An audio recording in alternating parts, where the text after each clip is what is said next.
ଆଉ ତ ହଉନି କି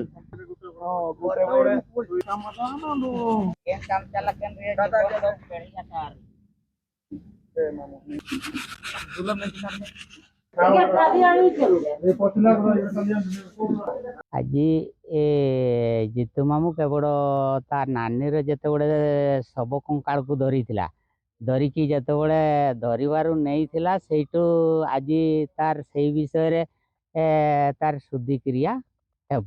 କୁକୁଡ଼ା 3ଟା ଯୁଗାଡ଼ ହେଇଛି, ତାପରେ ଚେଡ଼ି ଯୁଗାଡ଼ ହେଇଛି। ସେଇଠୁ ଏଇ ପତ୍ର ସମାଧି ସବୁ କିଛି ହେଇସାରିଲା ପରେ ସେଗୁଡ଼ା ତାର କର୍ମକ୍ରିୟା ଆମର ପରମ୍ପରାରେ ଯୋଉଟା ଲାଗି ଆସିଛି, ତାପରେ କେରପଦ୍ର ହବ, ପୋଖରୀରେ ଘାଟରେ ଗାଧିକି ଯେତେବେଳେ ଆସିଲା ପରେ ଏଇଠି ସେ ପୂଜା ହବ ହଳଦୀ ଭାତ। ତାପରେ ଝିଅ ଆସିକି କିନ୍ତୁ ତାଙ୍କ ନାଁରେ ତେଲ ଢାଳିବେ।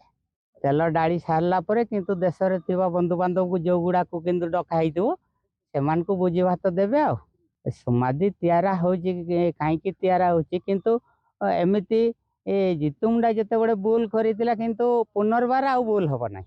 ଯେହେତୁ ଜିତୁ ମୁଣ୍ଡା କାଲାରା ମୁଣ୍ଡାଙ୍କର ଯୋଉ କଙ୍କାଳ ସିଏ ନେଇଥିଲେ, କାହିଁକିନା ପ୍ରଥମରେ ବି ସିଏ ଶୁଦ୍ଧିକ୍ରିୟା କରିଥିଲେ, କିନ୍ତୁ ଯେତେବେଳେ ସିଏ ପୁନର୍ବାର ସିଏ କଙ୍କାଳକୁ ଉଠେଇକି ମାନେ କୋଡ଼ି ବାହାର କରିକି ନେଇଥିଲେ, ସେଥିପାଇଁ ତାଙ୍କର ଆଜି ଶୁଦ୍ଧିକ୍ରିୟା ଆଉ ଥରେ କରାଯିବ।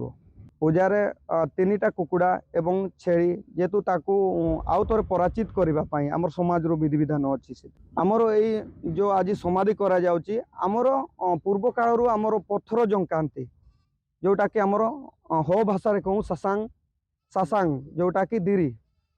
ତ ଆଜି ସେଥିପାଇଁ ଆଜି ଯୋଉ ଦୁଲ ସୁନୁମ କରାଯିବ, ଆମର ଓଡ଼ିଆର ତ ଶୁଦ୍ଧକ୍ରିୟା କୁହାଯାଏ, ଆମର ହୋରେ ଦୁଲ ସୁନୁମ। ତ ସାର୍ ଆମର ବିଧି ଅନୁସାରେ ଆଜି ଏଇଟା କମ୍ପ୍ଲିଟ୍ ହେଲା ପରେ ଆଜି ତେଲ ଢଳା ହବ ଆଉ ପୂଜା ହବ, ଯୋଉଠିକି ହଳଦୀ ଭାତ କାଲାରାମ ମୁଣ୍ଡାଙ୍କ ନାଁରେ। ଆଉ ଏବଂ ତାଙ୍କର ବାପା ମାନଙ୍କର ବି ଅଛି, ତାଙ୍କ ବାପା ମାନଙ୍କର ବି ପୂର୍ବରୁ ଅଛି, ସେଟାକୁ ବି ଆଜି କାମ ହବ, ଯୋଉଠିକି ପଥର ଆମେ ଗାଡ଼ିବୁ। ତଳେ ମୁଣ୍ଡା ତାଙ୍କ ବାପାଙ୍କ ନାଁ ଏବଂ ଯମୁନା ମୁଣ୍ଡା।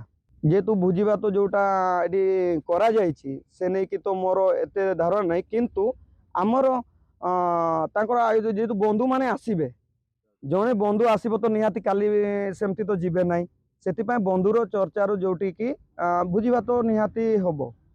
କାହିଁକି ନା ସମାଜ ଅନୁସାର ସେଟା ପାଳନ ଅଛି ଆଗରୁ, ଯିଏ ଆସିବ ସିଏ ଯାହାହେଲେ ମୁଠାଏ ଖାଇକି ଯିବ। ଆଉ ଗୋଟିଏ କଥା ସାର୍ ଆମ ସମାଜରେ ଅଛି, ଯିଏ ଯାହାକୁ କଭର କରିଥାନ୍ତି ସେମାନେ ଆମର ଡିଙ୍ଗା ଦେପେଙ୍ଗା ଅଛି, ଯୋଉଟାକି ମୁଠାଏ କି ଯାହା ଆମର ତାଙ୍କୁ ଆହୁରି ସାହାଯ୍ୟ କରିବେ, ଲୋକ ଦେବେ। ଆଜ୍ଞା, ହଁ, ଚାଉଳ ପତ୍ର ପଇସା ଯିଏ ଯାହା ପାରିବ, କୁକୁଡ଼ା ସେମିତି ଆଣିକି ଦିଅନ୍ତି ସାହାଯ୍ୟ। ଆଜି ଆଉ ଥରେ ପରାଚିତ ହେବେ, ଯେହେତୁ ସେ କଙ୍କାଳ ଧରିଥିଲେ ବୋଲି।